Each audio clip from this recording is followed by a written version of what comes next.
Daily taste the daily. స్థానిక సంస్థల ఎన్నికల్లో ఇద్దరు పిల్లల నిబంధనలను ఎత్తివేసే ఆర్డినెన్స్ పై సంతకం చేశారు గవర్నర్ జిష్ణుదేవ్ వర్మ.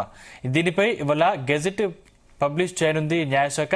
స్థానిక సంస్థల్లో పోటీ చేయడానికి అడ్డుగా ఉన్న ఇద్దరు పిల్లల నిబంధనను తొలగించనుంది ప్రభుత్వం. కేబినెట్ ఆమోదించిన పంచాయతీరాజ్ చట్ట సవరణకు గవర్నర్ జిష్ణుదేవ్ వర్మ ఆమోద ముద్ర వేశారు.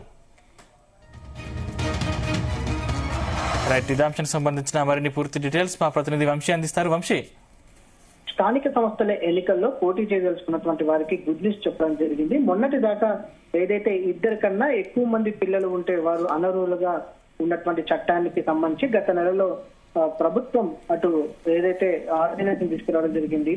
ఇద్దరి కన్నా ఎక్కువ మంది పిల్లలు ఉన్న స్థానిక ఎన్నికలకు పోటీకి అర్హులే అనే దానిపైన ఆర్డినెన్స్ పైన గవర్నర్ సంతకం చేయడం జరిగింది. నేడు గెజిట్ పబ్లిష్ చేయనున్న న్యాయశాఖ స్థానిక సంస్థలలో పోటీ చేయడానికి అడ్డుగా ఉన్న ఇద్దరు పిల్లల కన్నా ఎక్కువగా ఉన్న నిబంధనలను ప్రభుత్వం తొలగించనుంది. కేబినెట్ ఆమోదించిన పంచాయతీరాజ్ చట్ట సవరణకు గవర్నర్ జిష్ణుదేవ్ వర్మ ఆమోద ముద్ర తెలిపినటువంటి పరిస్థితి కూడా మనం చూస్తా ఉన్నాము. గత కేబినెట్ సమావేశంలో జరిగినటువంటి ఈ నిర్ణయానికి సంబంధించి కూడా ఈ రోజు గవర్నర్ ఆమోద ముద్ర వేసినటువంటి సందర్భం కూడా మనకు కనిపిస్తా ఉంది. ప్రధానంగా ఈ అంశం పైన చూస్తే మాత్రం ఇప్పటికీ ఆశావాహులు చాలా మంది కూడా వారు ఏదైతే ఈ యొక్క ఎన్నికల్లో పోటీ చేయడానికి ఆసక్తి చూపిస్తున్నటువంటి సందర్భం కూడా మనకు తెలిసిందే. ఒకసారి ఈ చట్టానికి సంబంధించినటువంటి అంశాలను మనము ఒకసారి చూద్దాము. కుటుంబ నియంత్రణ చర్యలో భాగంగా ఇద్దరి కంటే ఎక్కువ మంది సంతానం ఉన్న వ్యక్తులు పంచాయతీరాజ్ సంస్థల్లో ఎన్నికల పోటీలకు అనర్హులుగా పేర్కొంటూ 1994లో ఆనాడు ఉమ్మడి ఆంధ్రప్రదేశ్ రాష్ట్రంలో ఈ చట్టాన్ని తీసుకురావడం జరిగింది.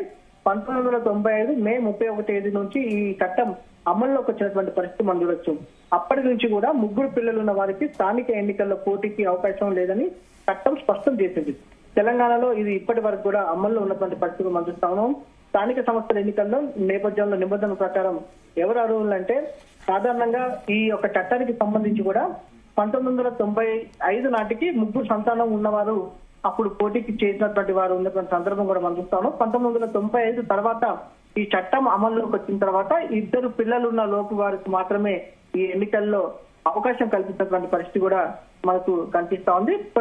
ఏదైతే గత నెలలో ఆంధ్రప్రదేశ్ రాష్ట్రంలో కూడా ఈ చట్టానికి సంబంధించి ఆర్డినెన్స్ తీసుకొచ్చి స్థానిక సంస్థల ఎన్నికల్లో ముగ్గురు పిల్లలు ఉన్న వారు కూడా పోటీ చేయడానికి అర్హులుగా చట్టం తీసుకురావడం జరిగింది. తదుపరి గత నెలలో ఏదైతే గత బడ్జెట్ సమావేశంలో తెలంగాణ ప్రభుత్వం కూడా అటు ఇదే నిబంధనను తీసుకురావడం జరిగింది. స్థానిక సంస్థల ఎన్నికల్లో ముగ్గురు పిల్లలు ఉన్నవారు కూడా పోటీకి అర్హులుగా ప్రకటిస్తూ పంచాయతీరాజ్ చట్టాన్ని తీసుకురావడం జరిగింది. ఈ చట్టాన్ని గవర్నర్ కి పంపించడం జరిగింది. గవర్నర్ జిష్ణుదేవ్ వర్మ ఈ రోజు దానికి సంబంధించి ఆమోదం వేసినటువంటి సందర్భం కూడా మనకు కనిపిస్తా ఉంది. తదుపరి ఆర్డినెన్స్ వచ్చిన తర్వాత ఏదైతే గెజిట్ నోటిఫికేషన్ కూడా రానుంది. దీంతో ఈ చట్టం అమల్లోకి రానున్నటువంటి పరిస్థితి కూడా మనం చూస్తాము. ఇప్పటికే వివిధ పార్టీలలో అనేక మంది ముగ్గురు పిల్లలు ఉన్నటువంటి వారు ఎవరైతే ఉన్నారో వారందరికీ కూడా ఒక రకంగా ఇది గుడ్ న్యూస్ గా చెప్పవచ్చు. వంశీ, అంటే జూబ్లీహిల్స్ ఎన్నికల ముందు లేకపోతే స్థానిక సంస్థల ఎన్నికల ముందు ఇటువంటి నిర్ణయం తీసుకోవడం వెనుక అంటే ప్రతిపక్షాలు విమర్శలు గుప్పిస్తున్నాయి. అంటే ప్రభుత్వానికి అనుకూలంగా మార్చుకుంటున్నాయనే విమర్శలు వస్తున్నాయి. దీనికి సంబంధించి ఇప్పటివరకు అధికారులు స్పందించారా? ఏదైతే ఈ అంశం పైన ఇప్పటి వరకు కూడా ప్రభుత్వం కావచ్చు అటు అధికారులు కూడా స్పందించినటువంటి దాఖలాలు లేవు. కానీ స్థానిక సంస్థల ఎన్నికలకు సంబంధించి కూడా గత కొద్ది రోజుల నుంచి కూడా అయోమయ పరిస్థితి ఉన్నటువంటి పరిస్థితి మనకు కనిపిస్తా ఉంది. ఎందుకంటే ఒకటి బీసీ రిజర్వేషన్లకు సంబంధించిన అంశం పైన క్లారిటీ లేదు. మరో పక్క ఇదే సందర్భంలో ఏదైతే మన స్థానిక సంస్థల ఎన్నికల్లో ముగ్గురు పిల్లలు ఉన్నవారు కూడా అర్హులుగా ప్రకటిస్తూ నిర్ణయం ఏదైతే గెజిట్ నోటిఫికేషన్ రావడం దీనికి సంబంధించి కూడా ఈరోజు రానున్నది. దీనికి సంబంధించి కూడా అంటే దాంతో పాటుగా ఇదే అంశం పైన కోర్టులో ఉంది. స్థానిక సంస్థల ఎన్నికలకు సంబంధించి ఎప్పుడు నిర్వహిస్తారు అనేది కోర్టు నేను అడగడం జరిగింది. 24వ తేదీ వరకు కూడా అటు వివరణ ఇవ్వాలని కూడా డిమాండ్ ఏదైతే కోర్టు ఆదేశాలు ఇచ్చినటువంటి సందర్భం కూడా మనం చూస్తామో. చూడాలి అధికారులు ఈ అంశం పైన ఎలా ఆదేశాలు ఇస్తారు, ఏదైతే ఎలాంటి వివరణ కోర్టుకి ఇస్తారు అనేది అంశం కూడా వేచి చూడాల్సిన అవసరం ఉంది. దీనికి సంబంధించి కూడా ఇప్పటి వరకు కూడా విపక్షాలు కూడా ఎలాంటి స్పందించినటువంటి దాఖలాలు అయితే లేవు. చూడాల్సినటువంటి అవసరం ఉంది. Thank you Vamsi.